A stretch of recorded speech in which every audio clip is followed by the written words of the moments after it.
Well, today we have a fitting Weed of the Week. During the entire show, we've seen this cotton blowing from cottonwood trees right in front of us. It's probably looked like a snowstorm, and you might say, I know South Dakota's cold, but we shouldn't be having snow in June, right?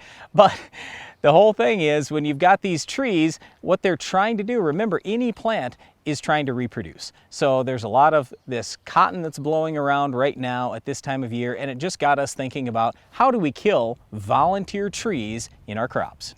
We have some trees on the edges of some of our fields.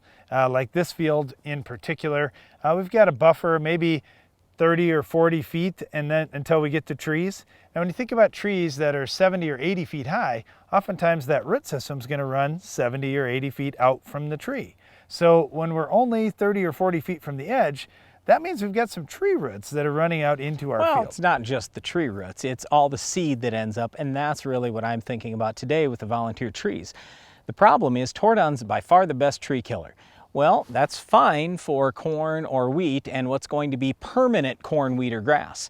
But it's not going to work too well if you're going to try to raise a broadleaf crop. The problem with Tordon that we found is we figure about 1 ounce equals 1 year of carryover. So if you use a quart, that's 32 ounces.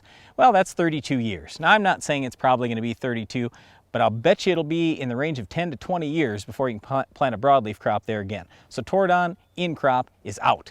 So then you're kind of left with Roundup, 2,4-D, dicamba, those types of products. And tillage. That's another thing that we see when you have just new little tiny trees coming up. They don't have a big root system under them. You can do a little bit of tillage along the end of the field. Then you don't have to worry about doing any harm to the trees that you do want to keep off to the side. Well, that's it for our Weed of the Week volunteer trees, but stay tuned, Iron Talk is coming up next.